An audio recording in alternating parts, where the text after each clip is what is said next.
দেশ ও প্রবাস থেকে যারা আমার ভিডিওটা দেখছেন সবাইকে আসসালামু আলাইকুম। প্রিয় দর্শক, আজ একটু কথা বলবো আমাদের দেশ থেকে যারা সৌদি আরবে আসে, এরা আসলে আসার পর শুধু ভাষার কারণে, আরবি ভাষা না জানার কারণে কি পরিমাণ সমস্যার সম্মুখীন হয় সেইগুলো নিয়ে।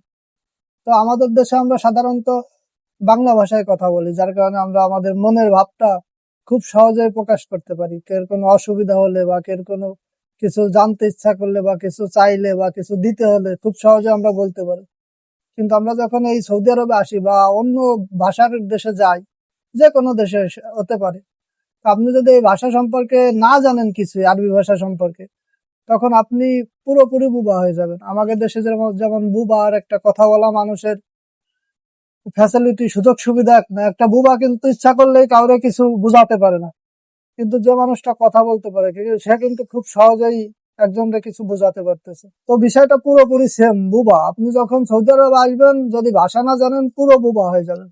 আর এই ভাষাগত বুবার কারণে আপনি বহুত সুযোগ সুবিধা হারাবেন। এক, আপনি চাকরি পাবেন না। দুই, আপনি কিছু করতে গেলে সেটা পারবেন না, কিছু চাইবেন বা কিছু কিনতে যাবেন পারবেন না। তৃতীয়ত, আপনারা যদি কোনো কারণে পুলিশে ধরে, পুলিশ যদি আপনার সাথে ঠিকমতো কথা না বলতে পারে, হয়তো অনেক সময় আপনার ভুল বুঝতে পারে, আপনার কাছে আকামা বা প্রয়োজনীয় ডকুমেন্টস কাগজপাতি থাকার পরও আপনারা দেশে ফেরত দিতে পারে, শুধুমাত্র আপনার এই ভাষাগত জটিলতার কারণে। তারপর আপনার বিভিন্ন কাজে যদি আপনার চাকরি হয়ও, বেতন অনেক কম হয়ে যায়। ধরেন যে লোকটা ভাষা জানে, যে মাস্ট্রি মিশরের যারা আসে বা ইন্ডিয়ান বা অন্য অন্য দেশের লোক আরবি জানে, পাশাপাশি ইংলিশ ওরা জানে, এই কারণে ও যে কাজে ঢুকবে, দেখবেন ওই কাজে বাঙালিরা ঢুকলে বাঙালিদের 500 রিয়াল কম। আবার অন্য দেশের একটা লোক ঢুকলে 500 রিয়াল 1000 রিয়াল বেশি হয়ে যায়, শুধু এই একমাত্র ভাষার কারণে। তাই ভাই, সৌদি আরবে আপনি আসতে চাচ্ছেন আসেন, কিন্তু আপনার মনে রাখতে হবে এই দেশে আসলে ভাষার উপর আপনার সর্বোচ্চ গুরুত্ব দেওয়া লাগবে। কারণ ভাষা যদি আপনি জানেন, আপনি নির্দ্বিধায় চলাফেরা করতে পারবেন, এদিক সেদিক সব জায়গায় আপনি যাইতে পারবেন। আর ভাষা যদি না জানেন, সেক্ষেত্রে আপনি কোনো কিছুই পারবেন না। আপনার একটা লোক যা বলবে আপনার তাই করা লাগবে, একটা লোক যা শোনাবে, আপনার একটা লোক এক আরবি একটা ভালো কথা বললো কিন্তু আপনি বোঝেন না, এক বাঙালি আপনারা ভুলভাল বুঝালো, এরকমেরও হয়। তো এইসব সমস্যা আপনার ফেস করতে হবে। তো আপনি বাংলাদেশিরা অনেকে আছে যারা 3 4 5 বছর হয়ে গেছে, ভাষা জানে না কেন, তারা ওই সাইডে কাজ করে, হয়তো ইন্ডিয়ানদের সাথে কেরালা বা চায়না ফাইনা এই ভাষা শুনতে শুনতে ওরা আরবি ভাষা জানে না, যার কারণে ওরা ওদের কফিলের সাথে ঠিক মতো কথা বলতে পারে না, বা একটা আরবি যদি কোনো লোক আসে সৌদি নাগরিক, তাদের সাথে কথা বলতে পারে না। এই জন্য আপনার যে সাইডেই কাজ হোক ভাই, আপনি চেষ্টা করবেন আরবিটা খুব দ্রুত 3 4 6 মাসের মধ্যে শিখে ফেলানো।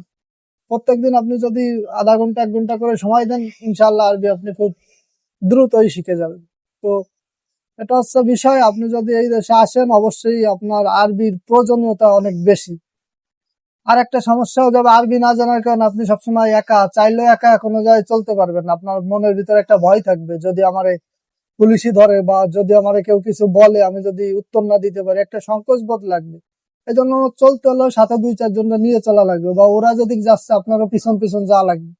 আপনি তো একা যাইতে পারবেন না কোথাও, বা একা কিছু কিনতে পারবেন না, কেউ কিছু বলতে পারবেন না, এরকম সমস্যায় পড়বেন। তারপর কাজ পাবেন না, কাজ খুঁজতে গেলে আপনার কাজ ঠিকঠাক মতো হবে না, এইসব নানাবিধ সমস্যা আপনার ফেস করতে হবে। তাই ভাই, যারা সৌদি আরব আসার চিন্তা ভাবনা করতেছেন বা নতুন আইছেন, আপনাদের বলবো অবশ্যই অবশ্যই আরবি শেখার উপর খুব গুরুত্ব দেন, তাহলে অনেক বেশি সুযোগ সুবিধা পাবেন চলাফেরার ক্ষেত্রে, চাকরির ক্ষেত্রে বা এই দেশে থাকার ক্ষেত্রে, সব সব দিক থেকেই।